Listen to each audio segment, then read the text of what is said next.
بسم الله الرحمن الرحيم سبح اسم ربك الأعلى الذي خلق فسوى والذي قدر فهدى والذي أخرج المرعى فجعله غثاء نحوا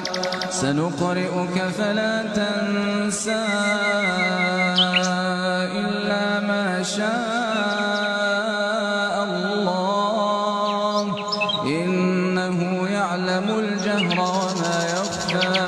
ونيسرك لليسرى فذكر إن نفعت الذكرى سيذكر من يخشى ويتجنبها الأشقى الذي يصلى النار الكبرى ثم لا يموت فيها ولا يحيا قد أفلح من تزكى وذكر اسم ربه فصلى بل تؤثرون الحياة الدنيا ولا